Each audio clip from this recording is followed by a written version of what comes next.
Good morning, my dear children.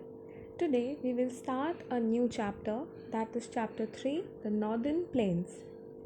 In this chapter, we are going to learn about the physical features of the Northern Plains and the culture and life of the people in the plains. So, children, firstly, you need to understand what are plains. Like here on the screen, you can see there is a picture of a plain land. Now, this plain flat piece of land does not have much height. So, in simple terms, we can say that this is a vast stretch of flat land and this is only known as plains. So, plains are the vast stretch of flat land that does not have height like hills or mountains. It is flat. Now, next thing is that you need to understand how the northern plains were formed. This is our chapter Northern Plains and we will understand how the northern plains were formed. So children, in our previous chapter we have learned that in Himalayas there are so many rivers like Ganga, Brahmaputra, etc. that are flowing down from the Himalayas because of melting of snow. Now, when these rivers are coming down from the mountains, they are bringing along with them silt. Now, what is silt? Silt is a very fine sand or soil that is very good for growing of crops or the growth of crops. Now, gradually, this silt brought by the rivers started depositing near the river banks, and as a result, northern plains were formed on the southern part of the Himalayas, and this area or this northern plains has alluvial soil, which is the most fertile soil for the growth of crops. So now you understood, children, the rivers are flowing down from the mountains, they are bringing with them silt, which is very good for the growth of crops, and this silt got deposited near the river banks, and as a result northern plains were formed. So now I hope you understand how the northern plains were formed, and now we will read our chapter. The northern plains of India are also known as the Indo-Gangetic Plains and lie to the south of the Himalayas. These plains extend from Punjab in the west to Assam in the east and are almost 2,400 kilometers in extent. So, the northern plains are known by many names like Indo-Gangetic Plains and Alluvial Plains.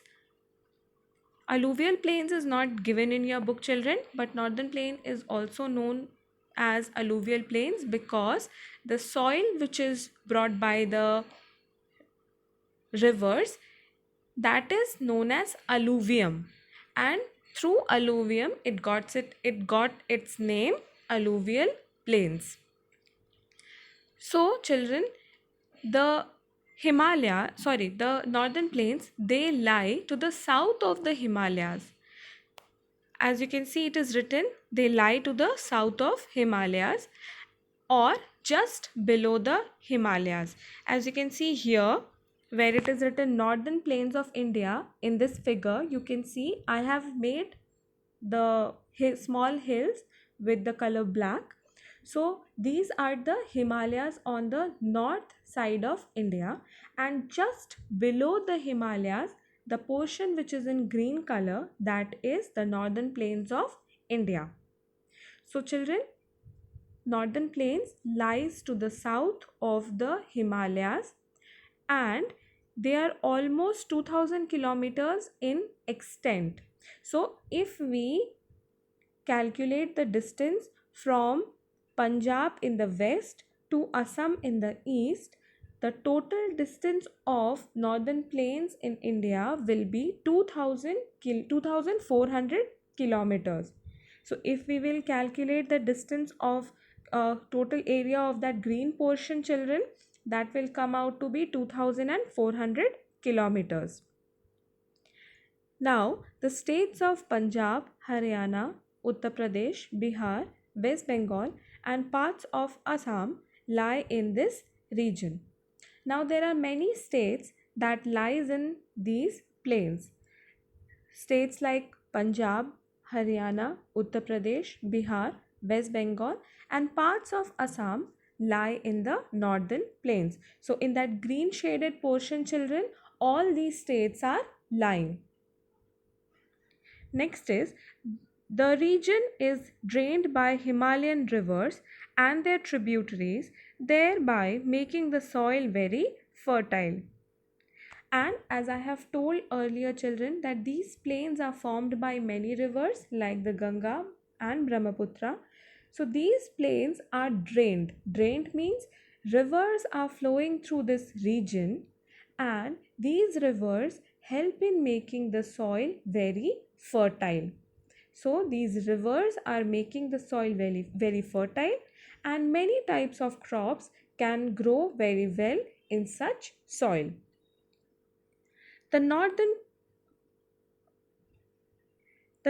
plains are called the food bowl of India, as this is a major crop growing area. Thus, it is the most thickly populated region in the country. So, now we have studied that the soil of this area is very fertile because of the silt deposited by the rivers, and that is why northern plains are known as the food bowl of India. This is important here, children, that the northern plains are known as the food bowl of India because major crops like wheat, rice, maize, jowar, bajra, all these crops are grown here in the northern plains, and that is the reason many people are living in these areas, because these areas have a lot of crops available for its people. Now, the main rivers which flow through this area are Satluj, Ganga, Brahmaputra, and their tributaries. This region can be divided into three main parts: the Satluj River Basin, the Ganga River Basin, the Brahmaputra River Basin. So, children, many rivers are flowing through the northern plains, and they are Satluj, Ganga, Brahmaputra, and their tributaries. Now, what are tributaries? Tributaries are the smaller rivers that flows into a larger river. So these are Satluj, Ganga, and Brahmaputra are larger rivers, and many small rivers are coming and joining these rivers. Such rivers are known as the tributaries. And this region, the northern plains, can be divided into three main parts, that is the Satluj River Basin, the Ganga River Basin, and the Brahmaputra River Basin. Children, here on your screen you can see three river basins. First is Satluj, second is Ganga, and third is Brahmaputra. And just beside the names of the river basins, you can see there is a map of India, and there on the northern plain side you can see it is written 1, 2, and 3. So first portion where it is written, that first portion is Satluj River Basin, which means that river Satluj is flowing through that area. Second is Ganga River Basin, where number 2 is written. That means that river Ganga is flowing through that portion or that area. And where number 3 is written, we can say that river Brahmaputra is flowing through that region.